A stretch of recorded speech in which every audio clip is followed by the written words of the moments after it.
In a dark, scary forest, hidden within the hollow of an ancient scary tree, 3 scary fairies gather to discuss scary movies. This week's feature is a recent tale from 2025, entitled Wolf Man. Now, let's meet our fairy hosts. I'm Evan.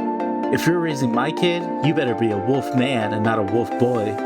I'm Hannah. Some people say I'm a lycanthrope, and to them I say, what's that? I can't understand what you're saying, and my teeth are falling out. I'm Matty, and we are the Scary Fairies. Hello, fellow fairy friends, and welcome to the podcast. Things are tough right now, but we're here to make your day better. So tough. Yeah. Fucking sucks. Everything sucks. Why is the world? Who is the world? Well, let's forget about the world for a second, because we're in a magical fairy forest filled with horrible things that are good horrible, not bad horrible. Yeah, and every part of that made sense. All right. They're all good horrible. Well, let's start off with a segment we call It Came from the Queue. It came from the queue. Yeah. This is where we discuss the scary stuff we've been up to. Let's start with you, Hannah. Okay, so it's been a banner week for me. I watched Paranormal Activity 3. Had you seen the others, or is this Yeah, where you're jumping yeah. in? Okay. It is a prequel, though. It's a Okay. prequel. Yeah, it's a prequel, and it's set in like 1988. And Is that the 80s one? Okay. Yeah, it's the 80s one, okay. and it's great. And Matthew introduced me to it a really long time ago. Yeah. And I had a friend over, and I was like, you know what movie you have to see is Paranormal Activity 3. Like, you wouldn't expect that it's so good, but it's great, and I love it. I also watched Hellraiser, which was a real fun romp.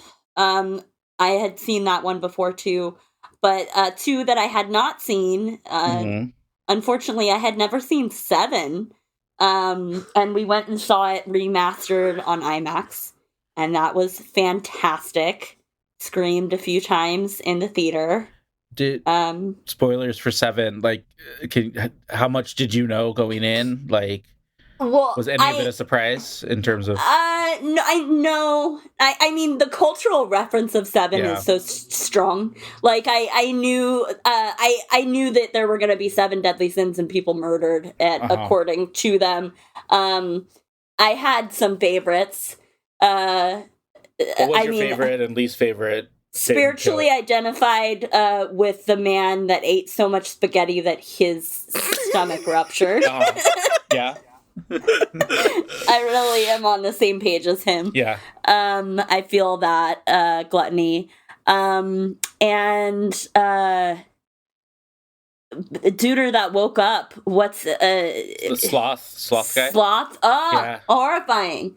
Oh my god. Just for the when he woke up and scared the fucking bejesus out of me, that was pretty great.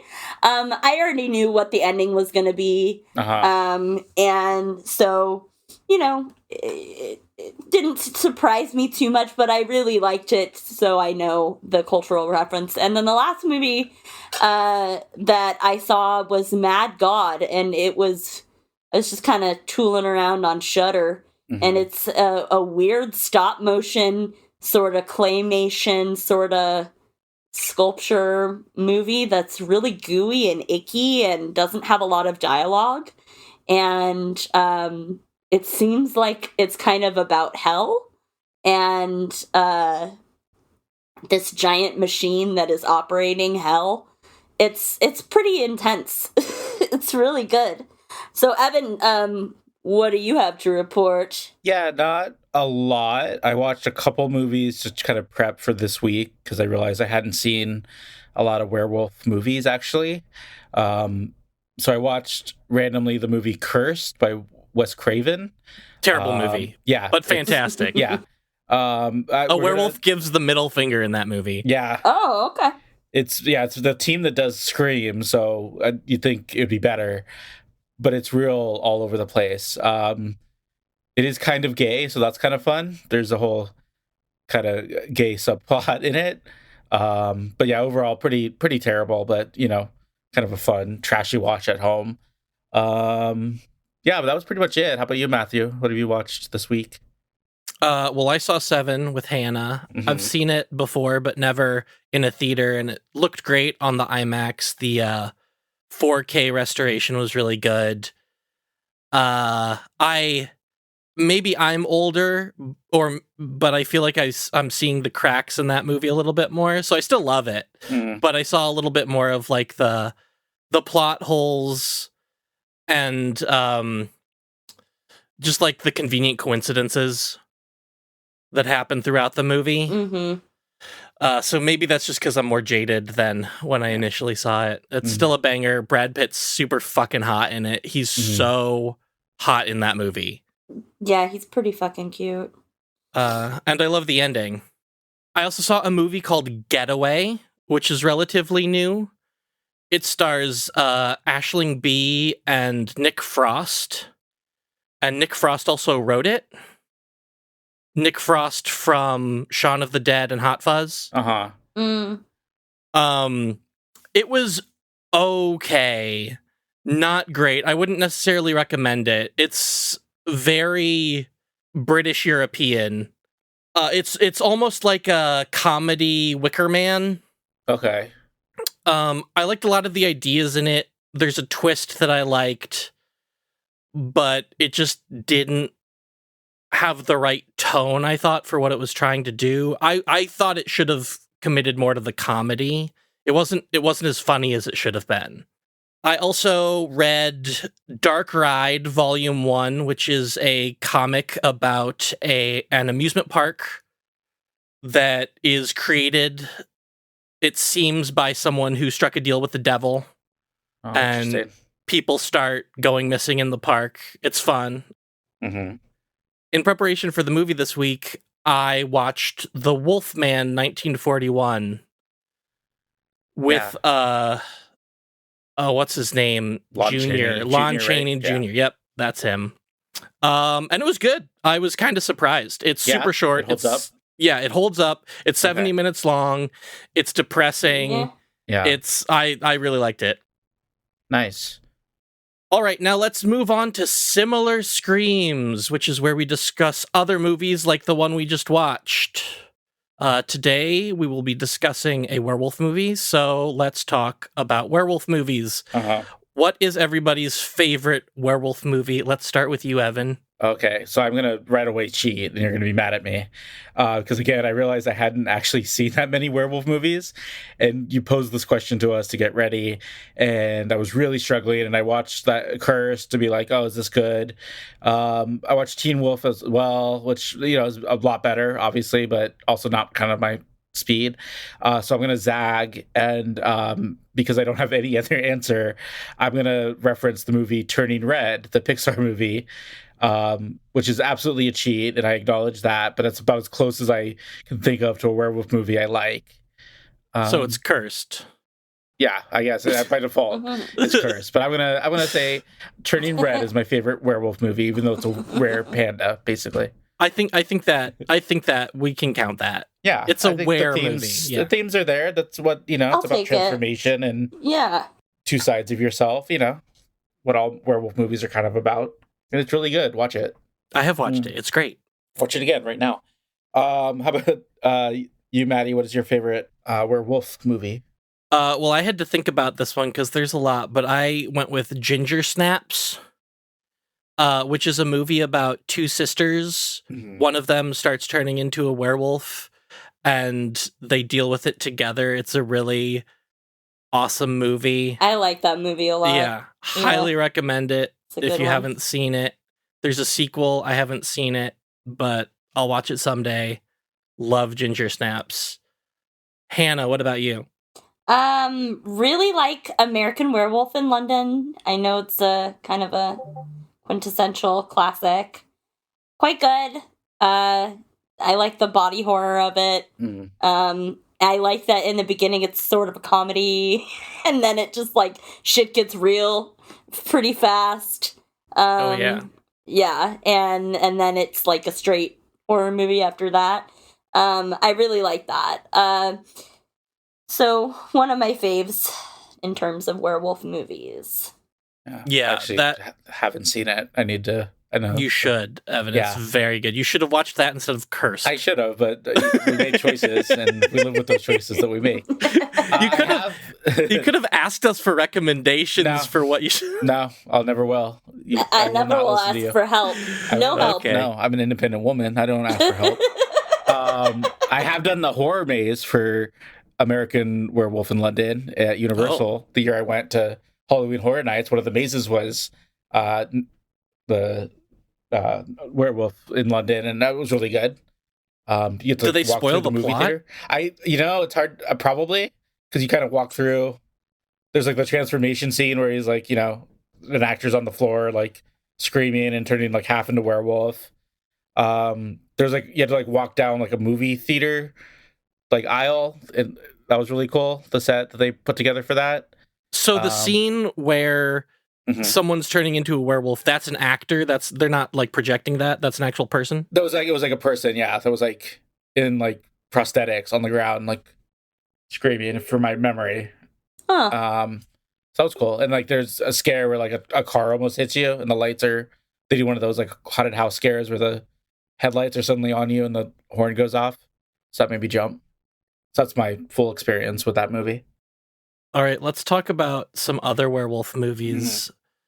I know, Evan, you haven't seen any, but there's a bunch of really good ones. Yeah. So maybe you can choose some of these to watch instead of watching Cursed for a second time. I might watch it a second time, but yeah, go ahead. So Werewolves Within is based on a video game. It's kind of like a murder mystery werewolf movie. It's really good, really funny. I highly recommend it. Great cast, great acting. The Underworld films. Have you seen those? Have you guys seen those? Oh, you know what? I think I have seen the first gosh, one. I totally forgot about those. I totally love those. Yeah. Love those. Lots of werewolves in there, especially the Rise of the Lycans, the third one. Oh, they rise in that one. Oh, they rise. They rise up. And rise up. When you're living on your knees, you rise.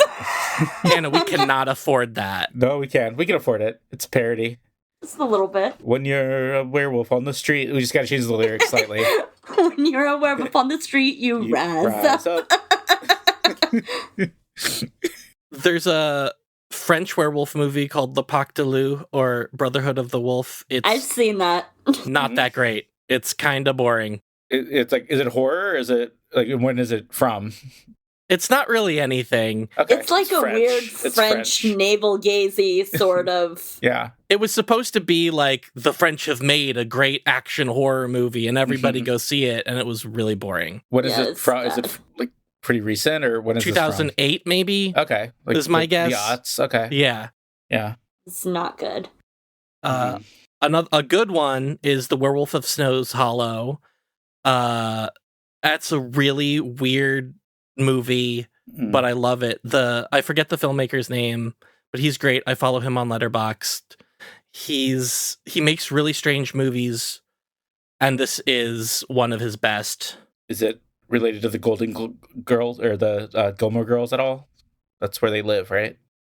That's Stars Hollow. Stars Hollow, yeah. But close enough. Huh. And then I'm looking at the notes here, and I see one I didn't write down. No, you didn't. I put it. Because, again, I haven't seen that many. So I put Wallace and Gromit, Curse of the Were-Rabbit. Which I need to see. Yeah. I've heard it's good. It's good. It's a fun time.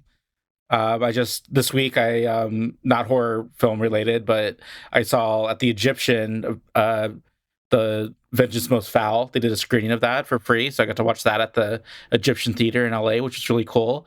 Watching that made me remember that there's the first movie, which is very much a werewolf movie, but it's a were-rabbit movie. Were-wabbit? Were-wabbit. It's a were-wabbit movie. Yeah. Wascally were-wabbit. Wascally were-wabbit.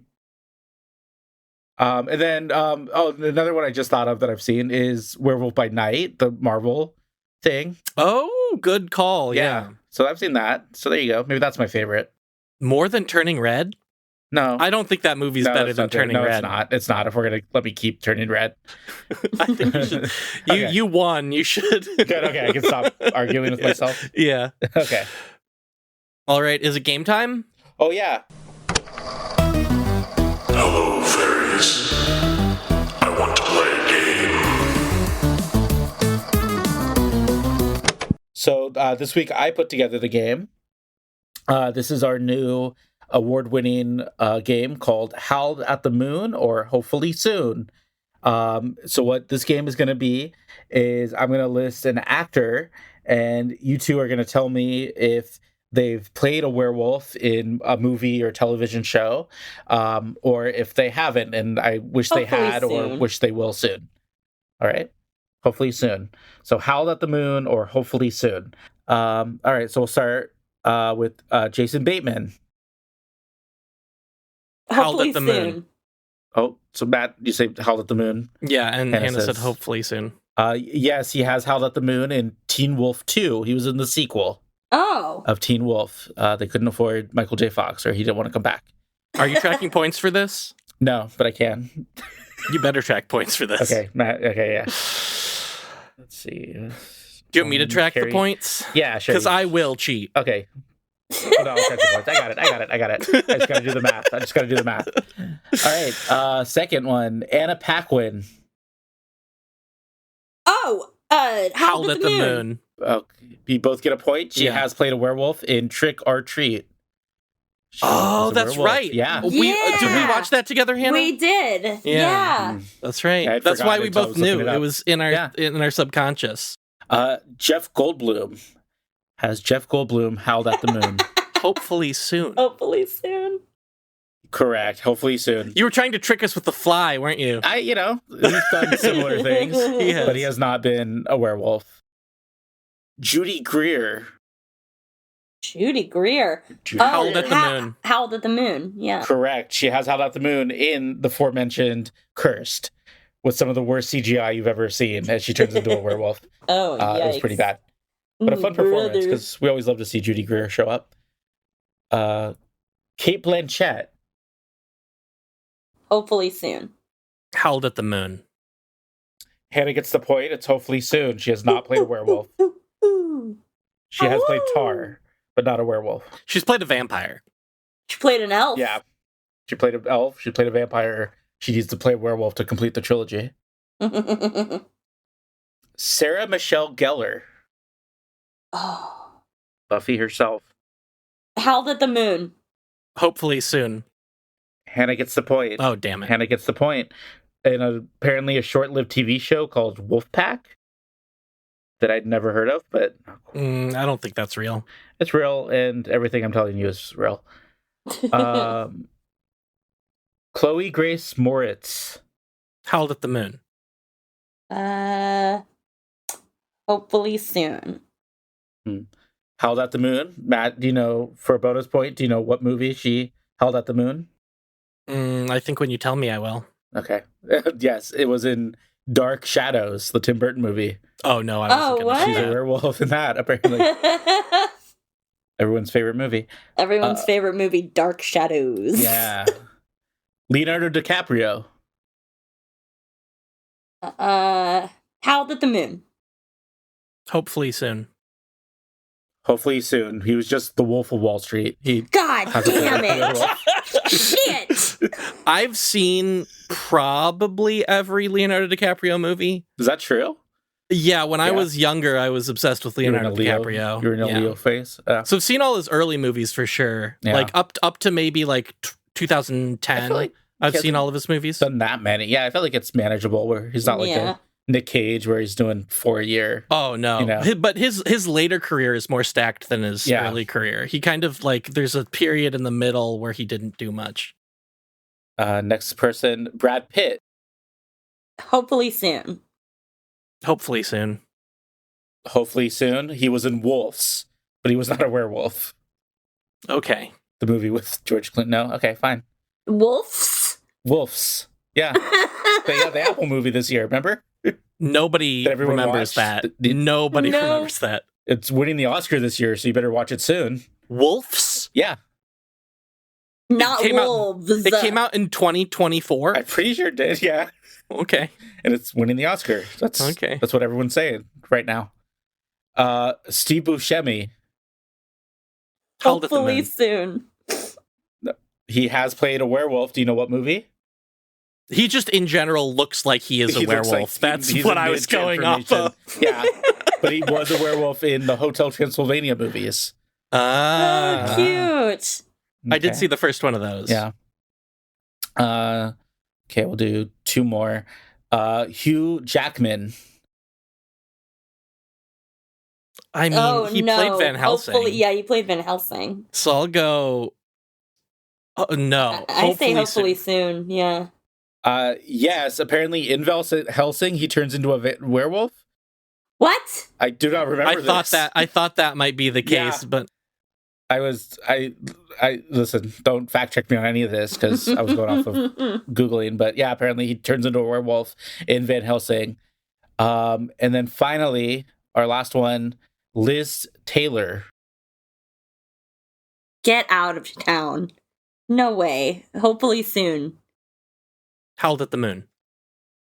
Hopefully soon. She was just in Who's Afraid of Virginia Woolf.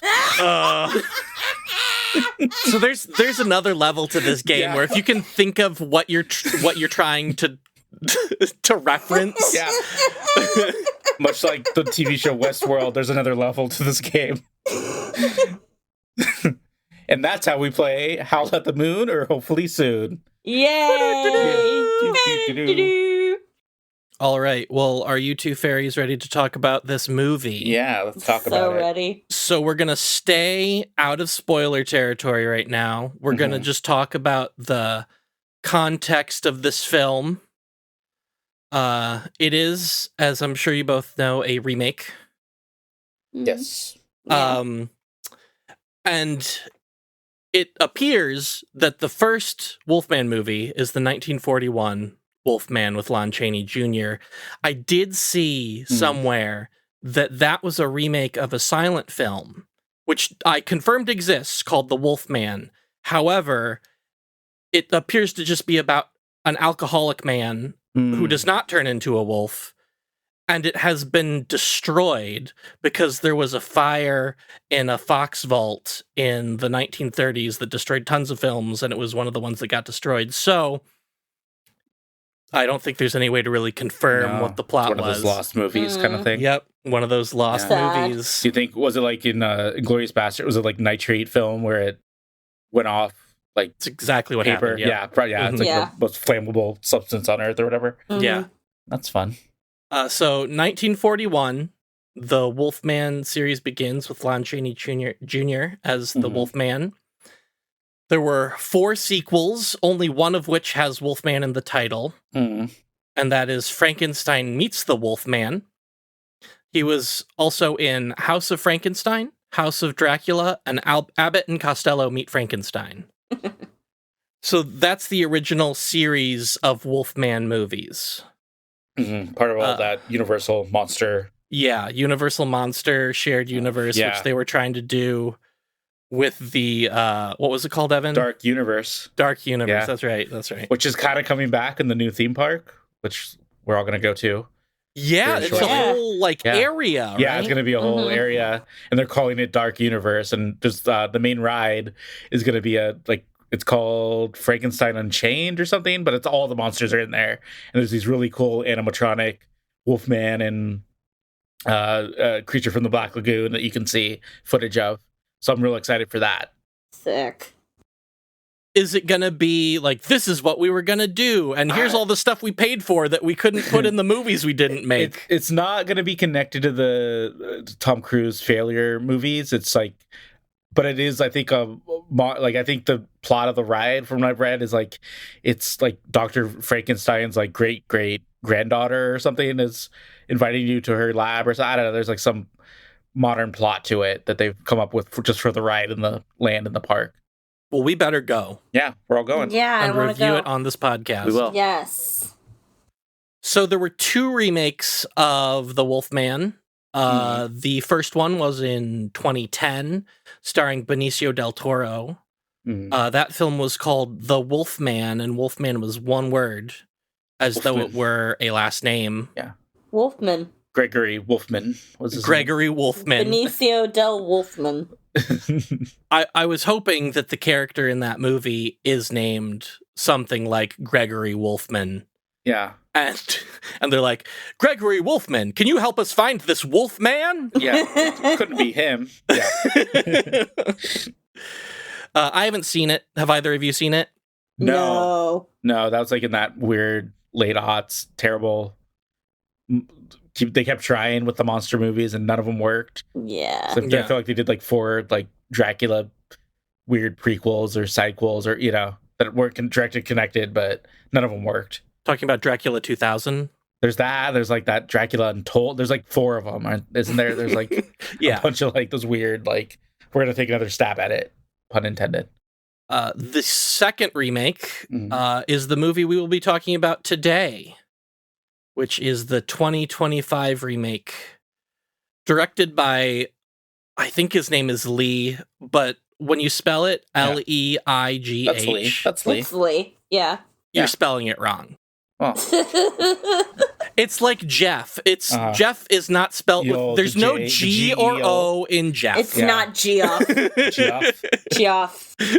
We just lost all of our Jeff listeners. And I hope you're happy. All of our Lee and Jeff listeners have gone. We apologize deeply to our Lee and Jeff listeners. But all the ones who have their names spelt the correct way are still here. You can still listen, yeah. You're invited to the party. You're fine. We don't want any of that weird riffraff. So this movie was directed by Lee Wannell. He is an Australian, I believe, and he wrote the first 3 Saw films. The first one he wrote with James Wan, who directed it. And he also had one of the leading roles in the first Saw film. He's the non-Cary Elwes person who's locked up in the bathroom. Oh. Yes. Oh, okay. Yeah. He's that one. Yep. I see. He also wrote the first 4 Insidious movies and directed the third one. That was his directorial debut. His second film is a sci-fi movie called Upgrade, which is really good. It's really dark. Really shows off a lot of the tricks that he uses in Wolfman. Like a lot of the camera tricks, you can see the start of an Upgrade. His third film was Invisible Man, which kind of put him on the map, I think, in terms of being a director, because people really liked that movie, and Hannah and I watched it, and it was good. Wonderful.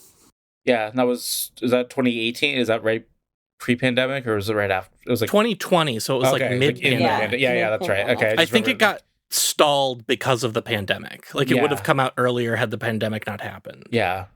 But yeah, I remember hearing good things about it, and that was like kind of I really liked it. Once they abandoned the Dark Universe thing, they said, "Oh, we'll do these smaller budget kind of takes on all these classic properties that we have with Blumhouse." Right? All of them are Blumhouse, I believe.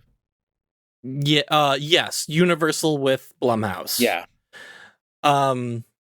So this movie is credited as being written by Wannell. I assume Wannell. I'm saying Wannell, but yeah. By Wannell and Corbett Tucker, who I believe gets a dedication at the end of the film, so they must have passed away. Am I correct? Am I remembering that right? Yeah, I remember. There was a dedication. I didn't catch the dedication. Name. Yeah. Yeah, so I think it was the person that co-wrote the movie. So that's unfortunate. Sad. We don't like it. So some background on how this reboot came to be is they originally wanted to reboot The Wolfman as a part of the Dark Universe, which we have talked about, in 2014. So 4 years after the Benicio del Toro one, they wanted to reboot it. Didn't they announce who is that? Was it like Javier Bardem or somebody, or are we making that up? Both things can be true.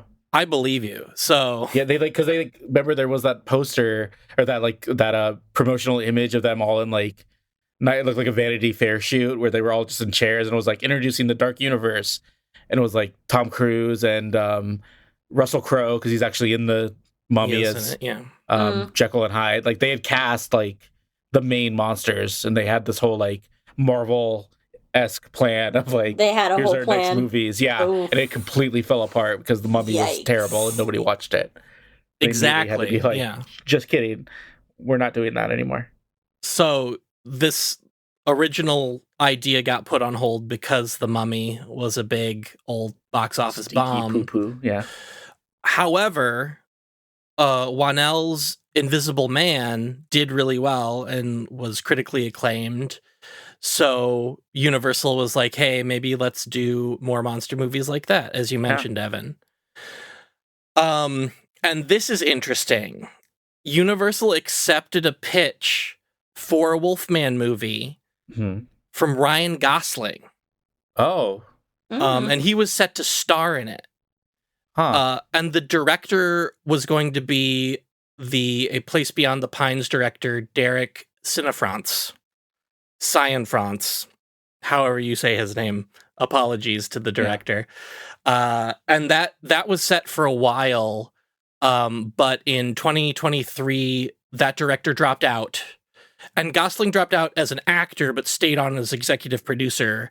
And he does get executive producer credit in does he this sell movie. This one? Interesting. Yes. Yeah. Yeah. So if you look it up on IMDb, he's the first executive producer listed. Oh, interesting. Yeah. And then they asked Wanell if he'd do the film, and he said, sure. Yeah. And that's why we're here. It opened at number 3 at the box office. It did not make a lot of money in its opening weekend. It's made, as of this recording, when it's released, maybe this will be different, but it hasn't made its budget back. It's at like 17 million worldwide. However, a lot of these Blumhouse movies don't need to go that far past breaking even to be profitable. But it is not doing as well as The Invisible Man. Yeah. So who knows what the future of these monster movies will be. It's interesting too, because this is kind of January is always kind of the month where there's not a lot. So yeah, it's interesting that it's not doing better, because it was kind of the new thing out this week, you know? Yeah, we've done 2 January movies, The Damned and this, and they're better than the fare we got last year. Yeah. Well, yeah, last year was a real, like terrible. Like, what did we get last year? Like, the pool movie, Night Swim. Night Swim. Oh, yikes. We maybe was Dune 2 like at the end of January, because that was like the first good movie the last year. But I was like, that was early, and it was only because it was like a February, maybe. Okay, that was only because it was supposed to come out in 2023 or whatever. Yeah, at least so far I feel like this year's a little better than last in terms of movies and things that are worth seeing. And and we're not that deep into it, so So let's talk about what we thought about this movie. I'll start. I liked it. I liked it a lot. I've been seeing a lot of people kind of shitting on it online. Yeah. And I don't agree. I think it's good. I think it's not trying to do anything super amazing, but it achieves exactly what it's trying to do. It's got a great atmosphere. It's got great acting, great directing. I mean, I guess the story's a little sparse, but I don't mind that. I enjoyed it. Hannah, what did you think? I thought it was a good little movie. Like, it was not the best thing I've ever seen, for sure. It definitely had a lot of interesting, cool effects that I really enjoyed. I thought it was neatly wrapped up, and overall pretty great. Evan, what do you think? Yeah, I was pleasantly surprised. I had also read kind of pretty negative things overall about it, or pretty mid reviews, if nothing, not like straight up pans. So I went in with pretty low expectations after enjoying the trailer and thinking, oh, that looks like a cool way to do a Wolfman movie. But yeah, I walked away having a good time. I thought there were a couple of good little jumps, or good little sequences, which is all you could ask for. I feel like just a couple of good segments. And I like that they tried. Like, it's probably a low bar to clear, but you watch so many movies that they just kind of put it out because it felt like they wanted to and make money. They're working it up. Yeah. Yeah. And I felt like there was effort here and actual like character work and trying to make it about something. Right. And you can, we can argue or debate whether or not it worked, but I think you get a point or two just for, putting a little more effort than just like, oh, we're going to make a movie because we have this title of Wolfman that we can make a movie about. Yeah. Thought went into it. Yeah. I think Hannah screamed twice or 3 times. How many times did you scream, Hannah? We have a Hannah scream count? Okay. Yeah, we have a Hannah scream count. Yeah, probably 3 times. That sounds about right. Yeah. Okay. Maybe later I'll try to guess what the screams were, if you can remember. I can't As remember. we go through, maybe that'll... Maybe it'll ring a bell. Maybe you'll scream again. Just maybe just the memory of it. Yeah. Let's enter spoiler territory and break down this entire movie. Yeah. Warning, you are now entering spoiler territory. So, one thing I didn't understand at the beginning and kind of thought I wouldn't understand throughout the movie, like as I was watching it, do you remember the opening shot? Oh yeah, the wasp and a bunch of ants And like a bunch of ants taking apart a wasp. Yeah. Yeah. What do you guys think that meant? Because I don't know.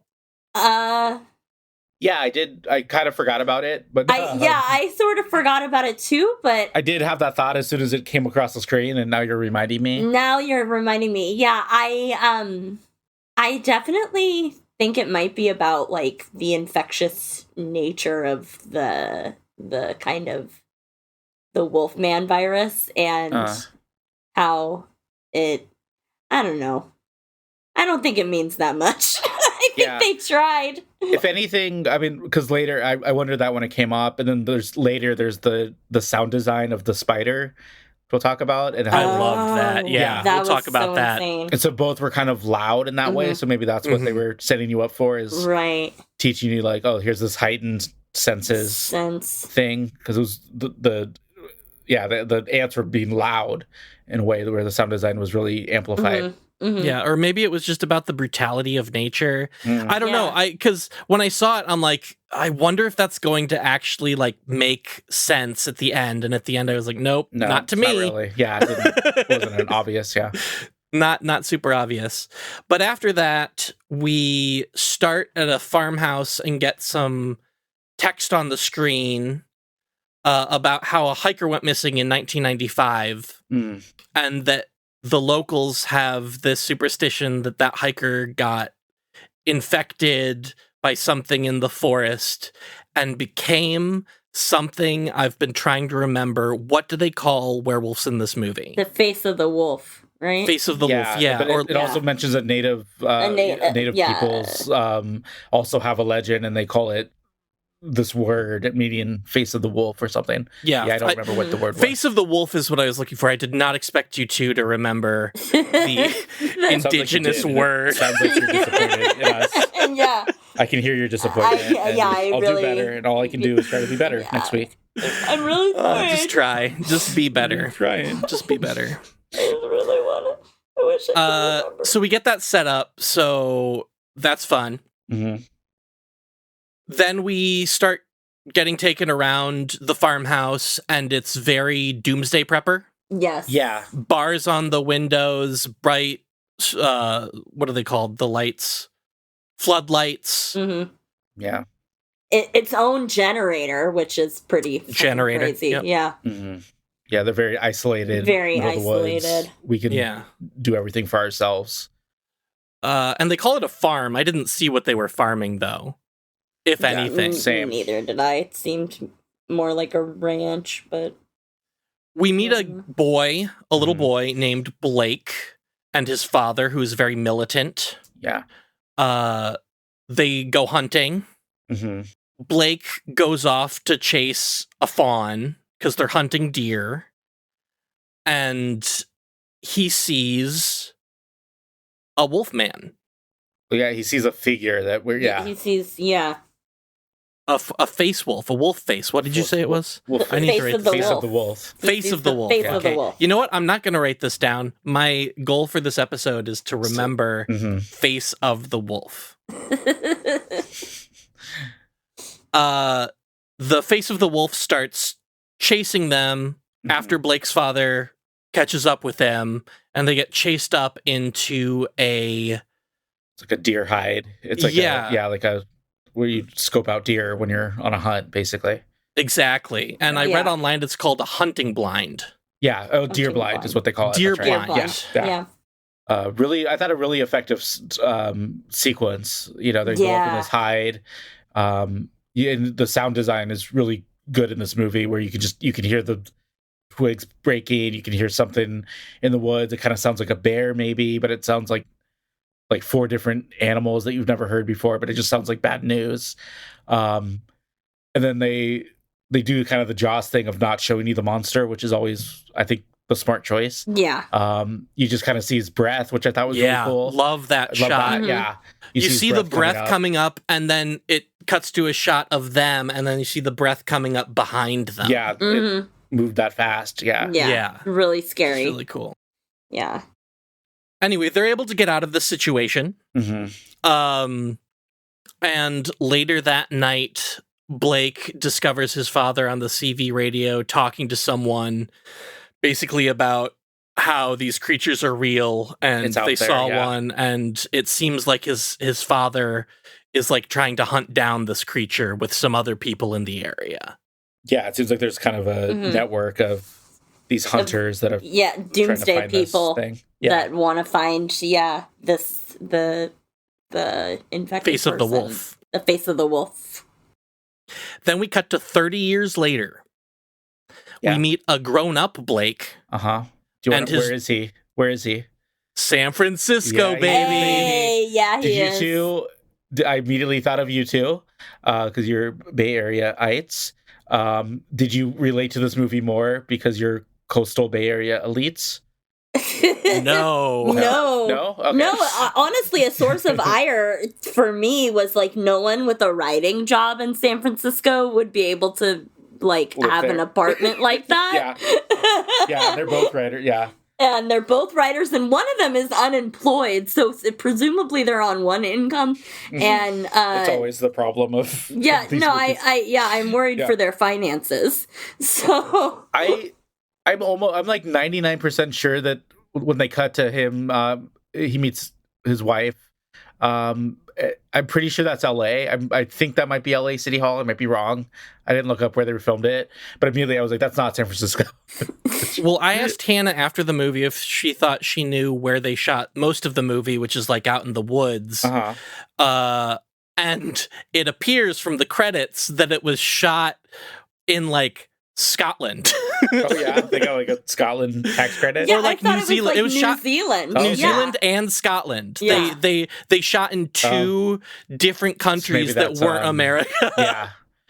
So maybe the city is whatever, I'm not pulling whatever the name of New Zealand's biggest city is, but yeah, that's probably just Hobbiton. It's Hobbiton.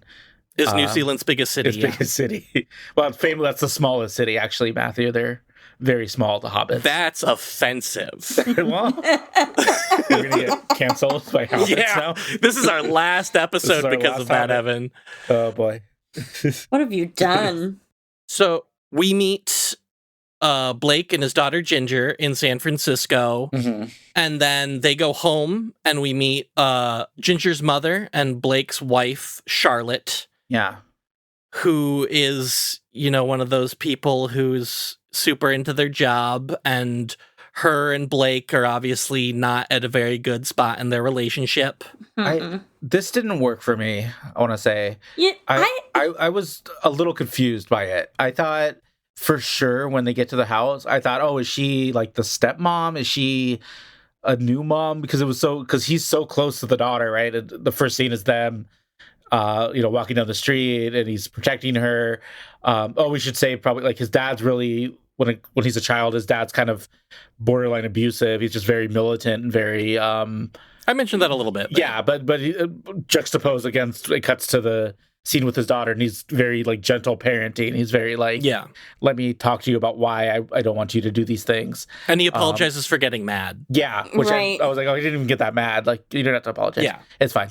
But then they get home, and the mom character, Charlotte, thank you. I don't have it written down. Charlotte, is so distant and like so kind of weird with both of them, that I thought, is this like a new marriage or something, or is this like, and the way he starts to talk about it, I thought, this is a stepmom or something. No, I didn't get that. Yeah, I didn't get that either. I liked it that the mom. I like the idea that the mom was alienated from the daughter, because usually in movies, like kids are alienated from the dad. Yeah. And and I think that the girl Ginger had to have a really strong relationship already kind of predicated to make this movie work and to seem really terrifying, but maybe not necessarily so much with his wife, Charlotte. But I liked it because I'm tired of seeing movies where they're always a great mom. She does prove to be a good mother in the end. She's not a bad mother, but she's like a mom who clearly does not know what she's doing, and as most parents don't know what they're doing. And so I really liked it. I thought it was kind of good. I think Evan's problem with it is that he's sexist and he doesn't like to see those roles reversed. First, the hobbits are going to come after me, then every woman. Yep. Great, I'm going to get canceled. No, I like the idea, and I like that, kind of the. It wasn't executed smoothly. Yeah, I think that's what my problem is that I needed one more scene or one more, a little more interaction between her and the daughter to kind of cement what their relationship was, because it just the way it was presented to me just felt so kind of isolated that I thought, is she just meeting this kid, or like, is this a new relationship? It's kind of the impression I got. That's fair. Yeah, I take back my sexist comment. Great.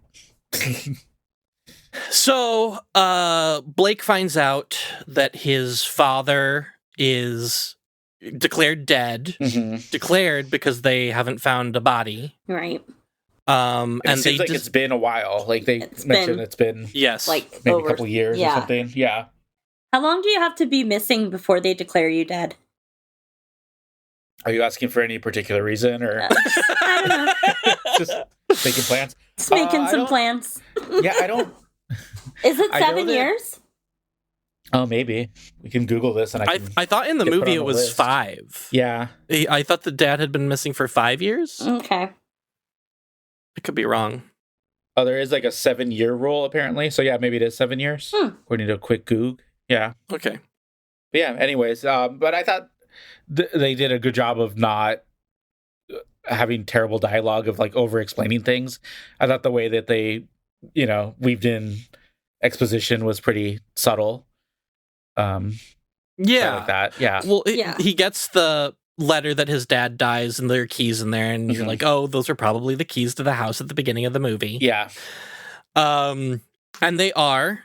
So they decide to go live there temporarily. Just like a vacation, almost like a slash get the house in order. Yeah. Like for the summer, right? Yeah. So it's long term for sure. But the way he kind of pitches it to Charlotte is like, we'll go up to this house, you can work remotely, we'll get the house in order, we'll take a break, we need this, she acts like they're gonna be there for a weekend.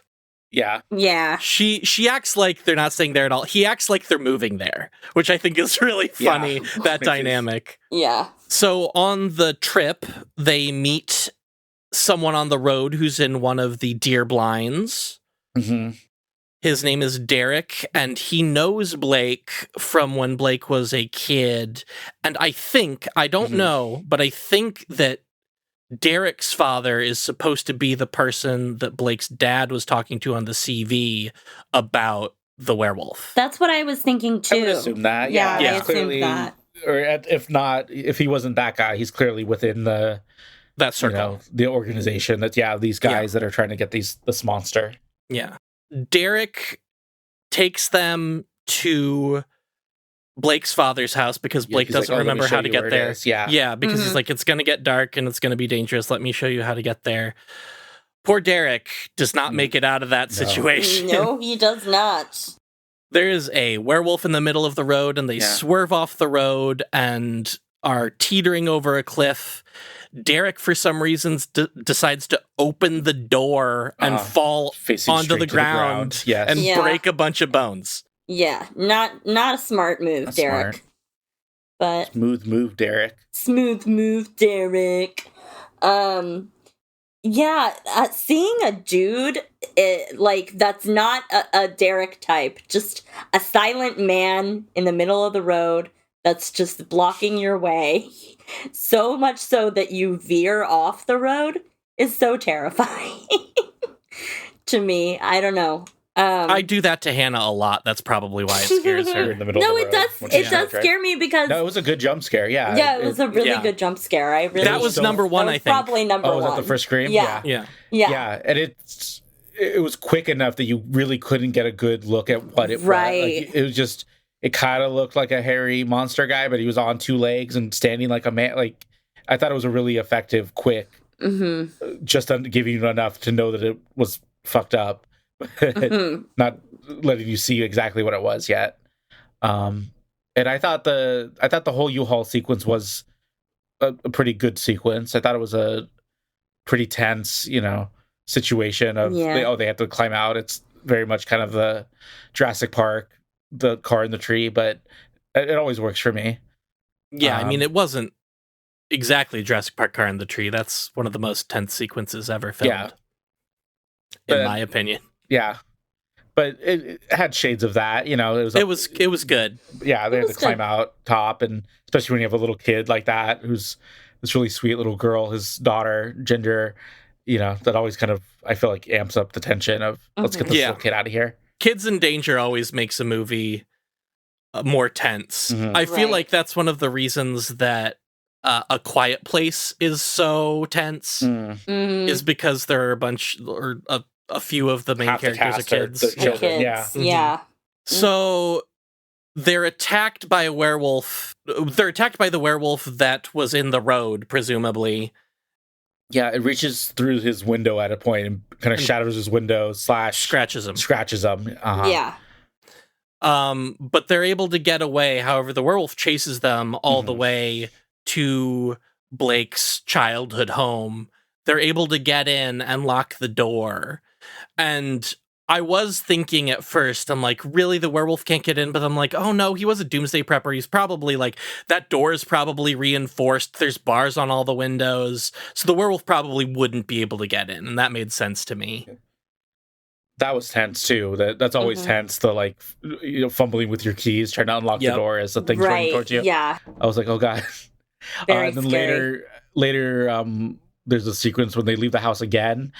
And for some reason, they lock the door, which I guess because they think they're leaving for a bit. So you lock your door, but it led to them having to unlock the door again. And I was like, don't lock the door. Never relock the door. Not in this situation. I didn't even notice that. Yeah, that's funny.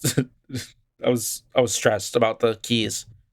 So Blake apologizes to Ginger for getting her into the situation, which is more like showing just he's not like his dad. And he feels bad that she basically saw a person die. Blake finds Charlotte in the basement. She has discovered the CV radio. So they're going to try to radio for help. Yeah. No cell signal. This is like one of those way off the out grid there in the middle of the woods. They established that early on, and it's great. They do a great job of that. Right. Blake's teeth start falling out because he chews on some jerky that his dad made. Oh, yeah. And I would not have eaten that jerky. No, don't eat the jerky, there's Blake. there's 3 like pork or something. There's like there's meat hanging there. rotting Yeah. corpses He's like, next "What's to that the smell?" jerky. And I was like, Yeah, "How- there's this is some disgusting." haunches of venison that are presumably 7 years old, and he's like, "Let me just eat this jerky." Did you think, or later, because he's kind of turning, do you think he eats the jerky because he's starting to get this like just gonna mention that. this hunger, this wolf hunger? You So I had son the of a same thought bitch, you're of, like, brilliant. Yeah, because I had that thought too of like, why the hell would you eat that? That's disgusting. But I was like, oh, maybe because he's getting a hunger for meats because he's lycanthroping. Yeah, Lycanthroping. Lycanthroping. He's lycanthroping. So Charlotte sees the scratch because he's bleeding. She patches him up. And this is around the time when he starts having super hearing. Oh, yeah. He hears like a thumping. That's when he hears the thumping. Yeah, he hears the thumping and he tries to figure out where it's coming from. And this is the worst part of the movie for me. He discovers a big-ass spider in a closet upstairs. I do not like spiders. Spiders are a no-go. Yeah. I do love horror movies with spiders because I'm afraid of spiders. So those scariest thing to you. Yeah, scare me so much. But yeah, did not like seeing that spider. But it was really cool when the camera kind of shows you that the spider, just its little feet hitting the wall are the loud thumping that he's hearing. Yeah. I really like that. Yeah. And then we also get Leigh Whannell signature move where the camera tilts with the character, and then it kind of goes off of him because I think it's just supposed to show his mental state. But I have noticed in his other movies he likes to Leigh Whannell, not Leigh. We had this issue in the first episode too. He likes to tilt. He likes to tilt it up. He likes to tilt it. And, he likes the little angle. Yeah, I noticed him do it once, I think, in Invisible Man. And he does it, I think, once very effectively in Upgrade. He does it very effectively, too. So I really like that in this movie he kind of went whole hog with it. Yeah, there's a lot with the perspective. That was kind of a key theme of the movie was whose perspective are we in? Yeah. Especially as he starts changing. Because is it the next thing where he decides to board up the door to kind of reinforce it? Yes, I believe because the werewolf comes back and he like senses it. And that's when I think he decides to board up the door. Yeah. And my first kind of indication that something's amiss is that his daughter is kind of just staring at him, but in a weird way where she wouldn't just stare at him just for boarding up the door. There seems to be more to it, and his wife kind of the same thing. Yeah. And then soon enough, we find out that basically he's not himself anymore, and his kind of perspective of that he's normal isn't true. Yeah. Right. So, I kind of like how it seems sort of like a metaphor for anger. Anger turns you into this wild beast, and then you can be given anger by your parents, because Grady seemed super angry and passes the anger down to Blake. I read someone's take that it's a allegory for Alzheimer's. Oh. Because he's changing kind of, and his dad is changing. And this is around the time, because so he senses the werewolf, boards up the door. The werewolf tries to get in and grabs him through a doggy door. Oh, yeah. And tries to pull him out. And Charlotte is able to beat its arm with a hammer to get it to let go of him. And that's when, after that, he starts like kind of like convulsing, and he's sitting against the wall, and there's this great shot where just everything around him goes black, and he just kind of like gets sucked into blackness, and then just wakes up like on the couch and goes down to the basement, discovers Charlotte, and can't understand what she's saying, but we can, and she's saying into the CV, probably to no one, that her husband is sick and he doesn't know he's sick. Yeah. So there's obviously like something that happened that we missed during that blackout. Yeah, that's when we're finding out that basically he's fully not himself anymore and he can't realize it. Right. I thought that was really well done and a good take on the horror of what a werewolf situation would be. Is this idea that somebody you know and was close to and love could turn into this monster essentially, and it's happening so fast. Yeah, too. And that suddenly you can't communicate anymore, right? So like he can't understand his wife and can't talk to her. He thinks he's talking, but when you cut to his wife's point of view, he's just mumbling or grunting essentially. Yeah. So really again, almost kind of like the Alzheimer's thing where it's the scary part of it is you're there, but you're not there anymore, you know? Yeah, it's Alzheimer's. I don't know what you said. That's what I said. Sorry. Do you want to... I'll cut that out. No, it's fine. It makes me laugh every time you call me out on mispronouncing something. I enjoy it very much. Good. Yeah, and this is around the time when we get the first really cool shot of his perspective, where the camera swings around Charlotte to show his perspective of Charlotte, and like it gets kind of sparkly and purple and dark, kind of like night vision. Yeah, I love that. Yeah, I liked Wolf-O-Vision. Yeah, she I looks thought like that a was demon. very cool. Yeah, she looks scary to him. They're scary. Yeah. Yeah, I think that's one of my favorite aspects of the movie is because they do that several times, and I absolutely love it.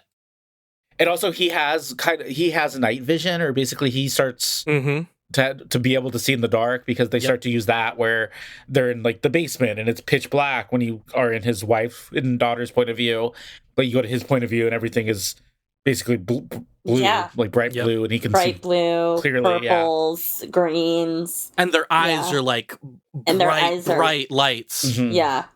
You know, the sound design reminds me of like waking up from anesthesia. It's like super surreal, like weird noises and lights, very G-realized from everything. And I really thought it was fantastic. And especially that combined with his Wolf-O-Vision. So good. So scary. And sort of reminded me of, like, vaguely reminded me of, like, just from the sound sensitivity kind of part of it, of, like, what it's like to have a migraine.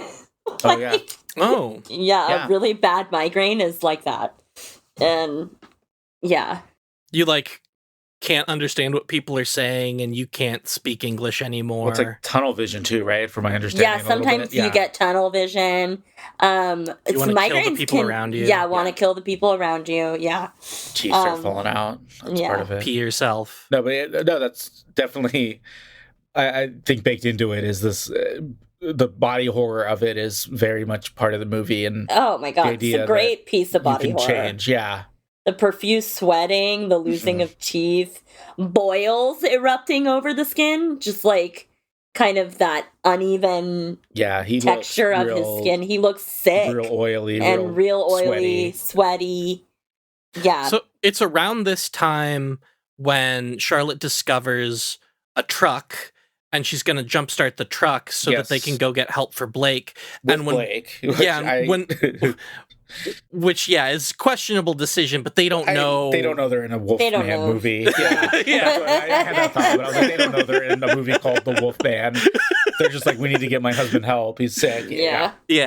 But when he's sitting in the back seat, I feel like that's the first time when it's really like, oh, he is changing. And it's just like, I love the slow progression throughout the movie of his change. It's not that classic, like, sudden transformation where your body just like contorts and you turn into a wolf. It's a slow progression throughout the movie, and I really liked that. Yeah, I liked it too, and it's just it's more like an illness, like an infection. You just get or sicker disease, and sicker and sicker. Disease. Yeah. I did have some rules or questions about the roles in the movie. I don't think was related to the moon. Am I reading that correctly? No, has nothing to do with the moon. Nothing to do with the moon. Okay. Once you turn into a wolf face, you are that. Yeah, they're not. That's all you back are. And forth. They're not changing. Yeah. So that's definitely a different take, which I think maybe is what some people reacted to negatively. I saw negative reactions specifically about that. Yes, it's not wolf. It's not really wolf. But I thought, we've had a million werewolf movies. Why not do something a little different with it? I completely agree. Yeah, it's that's how we get the same movie 30 times. Is you just remake the same thing over and over again. This movie is doing something different. Yeah. So they're trying to get out in this truck. The three of them are in there. Mm-hmm. I don't know what takes the wolf so long, but they're able to jumpstart the car, and it's not there until the windshield wipers get the dust off of the he car. Did it for the drama, I feel like. He did it. Yeah. He saw his opportunity. He said, let me stand in front of this windshield. Let me I'm just a drama wait. queen. I'm gonna wait. Wiper's gonna go, and that's when I'm gonna pop through the windshield. Yeah. No scream here from Hannah because that was in the trailer. Yeah, that was in the trailer. Which I was like, they should have kept that, maybe, but it's a great sequence, so I can see why you would put it in the trailer, but Oh, should we talk about one thing that was different in the trailer? Ooh, yes, please. Yeah. So I think it's about this time, or maybe it's right before the truck, but he's on the couch, really sick, really, kind of nonverbal at this point, and he has the notepad, and she's like, can you write what's wrong or what you're saying? And in the movie, he writes in like real scratchy writing, dying. But if you remember in the trailer, he writes changing. Yeah. Oh, that was interesting. I didn't remember that. Which I wonder, sometimes with these trailers, it's based on what footage they have. They're cutting it as they're wrapping up footage. So maybe they took an extra, like in an alternate cut, or maybe they did both versions and picked, or maybe they just made it different in the movie to make it more like, oh, this is a werewolf movie. He's changing. But I thought that was an interesting different. I'm typing up my class action lawsuit right now. Yeah. You thought Ana de Armas was in this movie. I thought when he wrote changing, that specifically suggested that Ana de Armas was in the movie. And she wasn't, and you're mad about it. I'm mad about it. So mad. Aw. What happens next? He busts through, the main werewolf busts through the windshield, and they all scatter and run. To the top of a very flimsy greenhouse. Again. That they start punching through immediately. Oh my god. Horrifying. Yeah, the werewolf starts like scratching through because the werewolf goes into the greenhouse and they're on the roof. Tarp, basically, and he starts scratching it. And for some reason, the little girl thinks like it's a good idea to crawl across where the werewolf has been scratching, and of course falls through. Luckily, it's just her feet, and she does not get scratched, which is good. And then this is also where Blake, who still has a significant amount of humanity, but is turning into a wolf. He's fighting it for sure. He basically signals to Charlotte, go back to the house, and he takes off for the werewolf to chase him into the woods. So the Charlotte and Ginger are in the house, but Blake is outside with this creature. Ginger gets really mad at her mom and how you left him. And I was like, read the room, honey. You don't want him back. She's like, let him in. Yeah, because he comes back, and Charlotte is like, I don't think I should do this. Nah. But she listens to her daughter. Yeah. And lets him in. And he vomits blood in a finger, as you do. Oh, jeez. Oh, yeah. Yeah, he clearly bit off the finger of the werewolf. The creature. Of the werewolf. Yeah. Real gross. Yeah. Ooh. But he does try to leave after that because he knows that he's going to be a danger to them. However, the other werewolf shows up and stops him from leaving. Yep. Mm-hmm. And I liked the fight. This was a big fight between the two werewolves. I enjoyed it. Yeah, I thought well done. I thought a great sequence. Yeah, the directing of it I thought was clear too. Sometimes when you have a kind of a bad director, they kind of lose the plot, and you lose kind of your space within the space. the geography of exactly. everything. But I thought everything was real clear. I thought, one thing led to another, and it was well paced, and definitely really scary and so sad at the end, just terribly sad. Yeah. Are you talking about when he bites the monster's jugular? Oh yeah, and real gross. It's dead. And they won, and then he sees the tattoo that indicates that the werewolf was his father the whole time. Yes, that, and then just the ending where he's like, "Oh, well, we're not there yet." Hey, okay, all right. Let's talk about this first. Let's talk about. Yeah. Did you? Were you guys surprised by the reveal? No. Okay. I thought it was him. How early on did you realize it was the dad? Immediately. The very beginning. Immediately. Okay. Yeah. I'm an idiot. I mean, not the beginning of the movie. Yeah. Yeah, but like as soon as the werewolf starts showing up, you're like, oh, that's the dad. Yeah. When they said the dad has gone missing, I'm like, oh, the dad's the werewolf. The werewolf. Okay. Yeah. I'm like, yeah. It took me a little longer than that, I'll have to admit, but that's I got fine. There right before. Sometimes I just buy into a movie and I go, that's good. Let me take it. Yeah, it's a nice skill. I feel like sometimes where I'm like, let me just go along with this, and I try not to get ahead of a movie sometimes because I will do that. And sometimes, it can be less fun if you're trying to solve the movie as it's going. Well, and I understand. I think this movie does a good job of tricking you. It's not. It doesn't seem like it's trying that hard, but it basically wants you to think that the werewolf is the hiker that they talked about at the beginning. Yeah. Right. And I think if you don't think about it, you just assume like this is the werewolf. The werewolf killed the dad. Yeah. Right. That was what I went with at first, is the wolf killed the dad, or the dad's gone and now it's back to get the son. Yeah. So that's sad when we discover that the werewolf is the dad. And I don't know how, but Charlotte seems to understand that as well. Maybe she knew about the dad's tattoo, or it's a little unclear if they how long. Yeah, did they say how long the dad's been missing? I mean, I know he's been gone for about 5 to 7 years, but they didn't really say, like, have they been together in that time, or, It seems like he didn't want to have anything to do with his dad because he had never been back. He didn't know how to get to the house. It'd been 30 years. I imagine he hadn't seen his dad in maybe, 15 plus years. So there's a good chance Charlotte never met him. Never met him. Okay. That makes sense. But maybe he talked about his dad's tattoo. Maybe he talked, maybe. Well, and she possibly saw the tattoo and knew his name. So. Oh, that's true. Yeah. Yeah. Because the tattoo has his last name on it. Yeah. Right? Yeah. I didn't notice that. It's rock solid. Grady on it. Yeah. And so this is where Blake can no longer control himself, and he starts attacking Charlotte and Ginger, who run to the barn.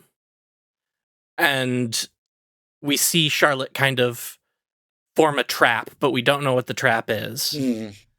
And this is where we see the really cool, it's pitch black in the barn, and we see his point of view, and we see him looking at them, and they can't see him, and they're totally unaware. Right. So great, so tense. Yeah, he's right there. He's right in front of them. Right in front of them. Yeah. Yeah. So scary. And then snap. He gets just to chase him, and he gets stuck in a bear trap. Caught in a bear trap. Now that you mentioned that the director wrote the first Saw, I'm like, oh, okay, he has a thing, basically. He loves...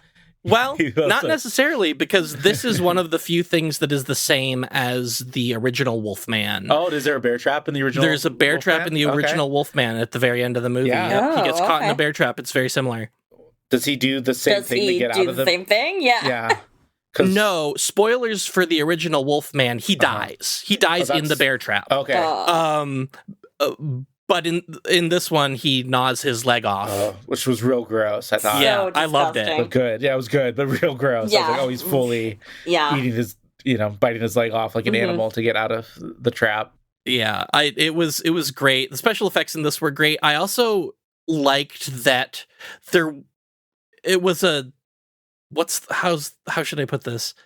There wasn't a lot of gore, but it felt like a lot of gore. Yeah. He made it count, I feel like. Yeah. Every time Yeah, every time there was gore, it counted. Right, For and sure. even before this, like when they kind of undid his gauze on his arm. Oh, and that was gross. it was, It's like and he starts like almost. Yeah. licking it and then like biting it, like your and dog. Essentially. like he's a dog. Oh, just disgusting, but so and effective. It's like bleeding too. It feels like it's starting to bleed again. Yeah, it got worse. And it's just pussy and infected and disgusting. Yeah, I thought real good makeup in this. Really excellent good. makeup. Yeah, I cringed every time they cut close to some body stuff, and like he has his like wolf nails start to come out of his fingernails. Right. It's like pushing it aside. It's real gross stuff. Mm-hmm.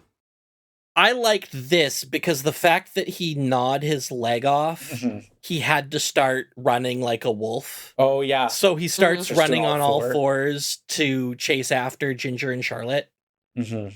I really liked that. I thought that was a nice touch.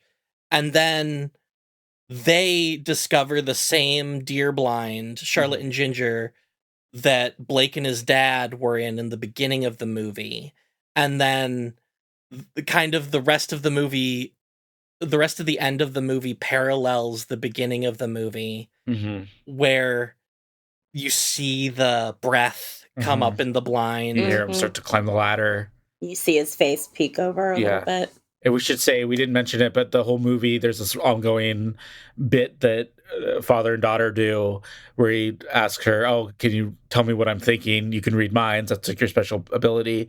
And she like puts his hand on his head, and she always says, oh, you thinking how much you love your daughter? And he's like, yeah, you got it. So there's this kind of continuous trope of the daughter, quote unquote, reading his mind. It's a game they play. And then at the end, him in kind of full wolf mode is coming up over the thing. And the wife has the shotgun, and his daughter goes, oh, he wants us to end it, essentially. Yeah. So like one last mind read. Yeah. Because the wife has the shotgun, and she basically can't shoot him. Yeah, she's like, I can't do this. But the daughter says, like, that's what he wants. It's very spoilers for The Fly. It's very The Fly. Very The Fly. And the wife still can't shoot him until he actually attacks them. And then she shoots him. He's laying on the ground, and they both basically watch him die. So sad. Yeah, they walk away a little bit. Yeah. Very sad.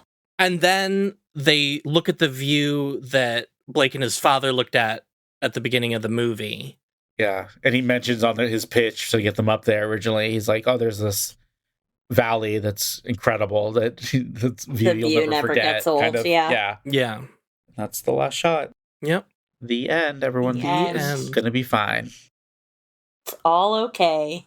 I thought it was a very well made, fun, enjoyable way to spend time. Yeah. I had a good little time at the movies, I thought. Yeah, no, it was like a nice little, like I said before, neatly wrapped up, fun kind of movie to go to.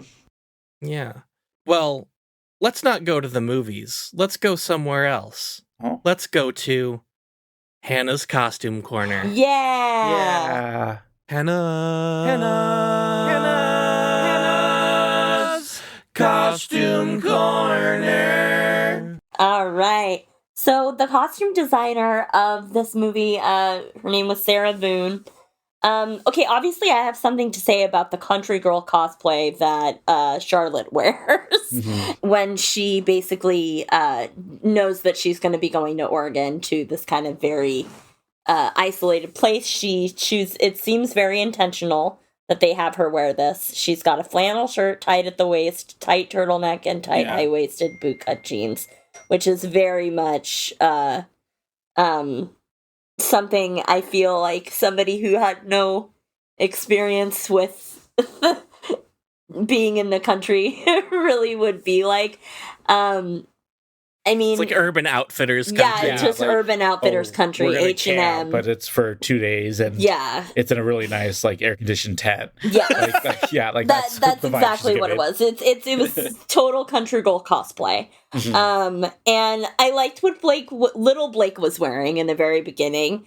There's a colorwork wool sweater. It's like a nerdy, outdoorsy kid who's homeschooled kind of staple. Definitely, you could kind of see, even reflected in his costumes, that he was a very sheltered child. And I'm going to also just say that this is also going to be a makeup corner. The makeup designer was Arjun Tuitin. And holy shit, I mean, the makeup for this is immaculate. They even gave him pores that were getting all boily and pussy and on his face. And I really enjoyed the way they kind of made his jaw and teeth. And so he still kind of looked like a man, but definitely very wolf-like. And Arjun Tuitin and Lee Wannell wanted to make the makeup. They were inspired by the Joker, Heath Ledger's Joker. Yeah, I looked up. Yeah, it was really interesting. And they were inspired by that type of makeup where you can see kind of scars and a lot of his pores. And so I thought that was kind of an interesting little tidbit. Yeah. Can I? Yeah. I want to talk about the hair. Absolutely. Okay, yeah. So, first thing I want to talk about the hair. Little Blake at the beginning and old Blake have the exact same haircut, and I loved it. I liked it too. It was perfect. Because I was going to say it's great kid casting where I was like, oh yeah, that seems like the same person as a kid as an adult. Yep. And I'm pretty sure the wig was doing, or the hair was doing like a lot of heavy lifting there, but it worked for me. It worked so well. Yeah, you give a kid and an adult the same haircut, I go, yeah, that's the same person over time. I was like, they're identical, but really it was just the haircut. Yeah, it was so good. It was if you didn't have the haircut, if you would think that they were related or the same person, but it worked. It worked. And Charlotte's hair didn't move. It looked like you could knock on it and it would just be like concrete. Yeah, there was definitely some use of mousse and a diffuser, like for sure. A lot of shellac up in there for sure. But in terms of costumes, this I think really what stood out most was Charlotte's costume. Just so you could really identify her as kind of an outsider and really look at Blake as the one who kind of knows what he's doing a little bit more in this situation. Evan saw the costume. Yeah. It happened Did you get a better shot of it? I sent it. I got as best as I could. It was very glary. So I kind of tried to play around with it. But they had the costumes at the Universal City Walk is where I watched a different movie a couple days later, and the costumes were right there in the front. Well, before we move on to Muppet Corner, do you guys have anything else you'd like to bring up about the movie? Any stray thoughts? Because I have a couple, I think. Or at least one or two. Let's hear it. Oh, well, we didn't talk about it, but we had mentioned in a text how, I don't know if you guys felt this way, but as I'm getting older, I have a hard time remembering that I'm as old as I am, because now I watch movies with people a little younger than me, and I think, oh, there's no way they're old enough to be a parent. So I felt that way with the Charlotte. Maybe that's part of the holdup I had at first, but I go, oh, she's so young, she couldn't be a mother. And then I looked up her age, and I was like, oh no, she absolutely, the math does check out. She could have had this, she could have had the 6-7-year-old child, and I'm much older than she is even. I experienced that when I watched It's a Wonderful Knife, which was a movie that came out a year or two ago. It's a horror movie based on It's a Wonderful Life. Is it really? Okay. Yeah, and Joel McHale plays the father in that one. Yeah. And I even listened to another podcast called The Horror Virgin where they talked about this, where I thought he was like the protagonist's brother. Yeah. but he's her dad. Oh, he's like a teenager? Yeah. Yeah, because the main God. character's like 17 or 18. Yeah. And I'm like, oh, Joel That McHale must doesn't be make like her sense. older You're like, brother. No, he's in his 50s. No. It's like, no, he could be his He's aged like Absolutely. fine wine. Yeah. I think part of that too is like they do it less. I feel like they do casting a little better, but that like 90s early odd thing of like every teenager is played by like a 30-year-old. We need to maybe bring that that's back. Yeah, it's our time to shine, baby. But yeah, I think maybe that's skewing our perception of how old people are because we think of them as teenagers 10 years ago because they were playing teenagers, but they're not. They Also- were in their 30s then. Also, people look younger now. Yeah, I know I do. Mhm. No, I mean like, I get what you're saying in general. Yeah, Well, in it's like that thing where general. you look at like pictures from even like the 80s or, but like definitely like the 1920s, and you see a 20-year-old from like the 1920s, and they look like they're 75 years old. Yeah. Yeah. Like like they have a mustache and like a top hat, and you're like, who's this old man? And he was like 22. Yeah. Oh, and then the other stray thought I had that we didn't talk about yet, at the beginning, the kind of the prologue where they're in the woods, the dad makes a point. The young Blake almost picks and eats a mushroom. Death cap mushroom. Yeah, Yep. the death cap mushroom. I thought for sure that was coming back. Did you guys think the same No. thing? No. I thought for sure, like, oh, no, but I thought because they made Chekhov's death cap mushroom. yeah, I did. I really did. I thought, oh, okay. At the end, is he gonna like eat the mushroom mean, to kill himself or something? I they thought did- that's where it They was did going. call special attention to that. They did. So, I just wanted to remember the name Death Cap because he gets on Blake's case for not remembering the name. Yeah. So I stuck it in my brain. Oh. When you were asking this just now, I thought Mhm. I was going to get points, but I Yeah. didn't. We can do. I'll give you 1 point for remembering the Yes! name of Death Cap. death cap for cutie. Yeah. I did there think we of go. that too. I did think course Death you Cap did. for Kubi. Hannah, you get angry at all of these jokes, yet you say that. She hates her puns. Not when they're my own puns. Do as I say, not as I do. Not as I Yeah. do. Was there anything else, Evan? No, those are my stray thoughts. Get it? Because a wolf is stray, I Stray guess, sometimes. thoughts. Evan, Or, well, I guess stray would wolves be thoughts. strays? Not really, because like a dog would be a stray. But wolves. You are were just thinking wolves. about this way too hard. You were thinking about this way harder than you thought about the identity of the werewolf in this Yeah. movie. Yes, I did. All right, let's cast this with Muppet characters. This is a small cast, so let's. I liked. I Yeah. enjoyed Yeah, it. I no, think this me is too. good. It was good fodder for the Muppets. Yeah, I there's- feel. Yeah, I feel like there's basically five main characters. There's five characters in this movie. All right, let's start with Blake. Yeah. I mean, I'm going Kermit, main guy, your main frog, your main guy. So you here's know, my question. Nice. Uh-huh. If it's Kermit, Yes. does he slowly turn into another Muppet? Yes, Or does he turn into Yeah. a werefrog? Okay, what Muppet does he turn into? I said he turns into Ralph the dog. Okay. As the movie's going. That's immediately what I thought. Is it's Kermit turning into Ralph as the movie goes on.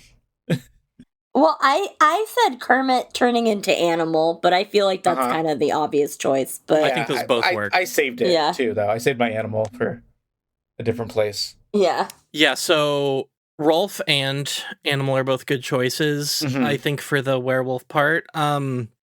Charlotte. Who do we want for Charlotte? I said Miss Piggy. Yeah, and I feel like it works here. She'd be out of place in the country. Right. She'd That's a kind of good be emotionally distant to the child. I could She's could a see her. high-powered business lady. Yeah, she'd be in Yeah. her kind of fancy business suit Mhm. and stilettos, I imagine. And picture this, her Mhm. with that haircut. Yeah, I think Yeah. she would absolutely pull it off. Totally. Like short curly hair. Honestly, Yeah. she's probably had that haircut and You're before. right, probably. Yeah. And then we have Ginger. Mm-hmm. I was seeing Robin, Kermit's nephew, little frog that played Love Tiny that. Tim. Yeah. Yeah, I think that's the right move here. Yeah, any kind of innocent child character. Robin's a good fit for that. How about Derek, the hillbilly / not hillbilly, I guess, but like woodsman neighbor that they meet and immediately dies? Oh, Gonzo. Gonzo there? Okay. Yeah, because I thought he should Gonzo. just have a cameo. Yeah. I was thinking Beaker, just Yeah. oh, that way? It would be really funny. And he gets injured a lot. Yeah, and then he gets injured a Yeah. lot. Okay, there we go. That's good. Yeah. Yeah. I prefer that, yeah. I also said Emmett Otter from the Emmett Otter like jug band Oh. Christmas, but there's I don't want to see him get hurt. Yeah, but he's kind of a hill folk. It Sure, made sense sure. to me. And I just like the idea of a banjo playing otter being out in the woods. Yeah. And then how about the dad, Grady, the dad of Blake? I said Sam the Eagle because Uh-huh. he was a veteran. And I know I say Sam the Eagle a lot for Yeah. many people. Anybody that seems stern, I'm like, Yeah, he's Sam the Eagle. authoritative figure, so Very he authoritative. kind of always slots in there. For me, I actually said this is where you would cast the human in it. Oh. And my pitch was maybe like a Michael Rooker type from The Walking Dead, just a very / Guardians of the Galaxy. Very like very kind of stern guy. So you'd cast it as a human, and then he would slowly turn into Animal, the Muppet, when he's turned into the wolf. I like that. So you go human to Animal as the other werewolf, and then your main guy. So it is Kermit Animal. turned into Okay, Yeah. I see. Yeah. That reminds me, I had an idea, which I guess I didn't write down, Mm-hmm. that Kermit would be Blake, and he would slowly be turning into a human. Like that yeah, would I be did his think that too. transformation. Yeah. I like that. The horrible, terrible, scary creature is a human. And Miss Piggy keeps talking about how ugly he's Yeah. getting. Yeah, I that's. can't understand you. and I he's just a love person. that. Yeah. It's the person. Just like Steve Martin. Yeah. Steve Martin would be good, yeah. And I think that's all the people. Yeah. It's the whole cast. That's the whole cast. So I was talking with one of our listeners, and they aren't very familiar with the Muppets and wanted to know, like, when we're talking about the Muppets, what's the best way to get to know more Muppets? Yeah. They've put all of the original Muppet Show now on Disney Plus. So if you have Disney Plus, all the original 70s TV show are on there, minus I think like 2 episodes, because like I think one of them was hosted by a terrible person or something. But most of them are on there, so that's always a good starting place. And those are really easy watches. They're, short, quick little like variety shows. Yeah.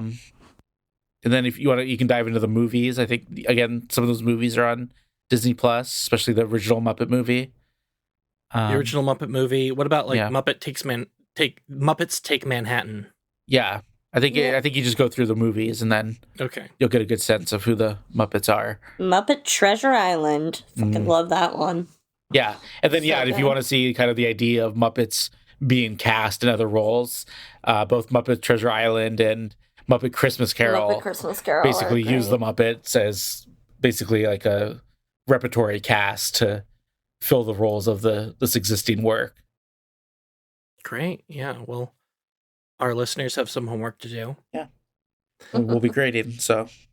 We will be grading. There's going to be a test. Well, next week we will be talking about the Steven Soderbergh film Presence. So everyone get ready for that. Thanks for listening to the show, and we love you all. Bye! Bye! Thank you for listening to Scary Fairies, a podcast where 3 fairies discuss scary movies. You can write to the fairies at scaryfairiespod@gmail.com. Tell us what you think of the show, or ask us a question and we may read it on air. You can find the fairies on Instagram at Scary Fairies Pod. We hope you enjoyed this episode. If you did, please leave a 5-star review on Apple Podcasts or Spotify. Please share this episode with others who may be interested in listening to the Scary Fairies discuss scary movies. See you next week in the forest.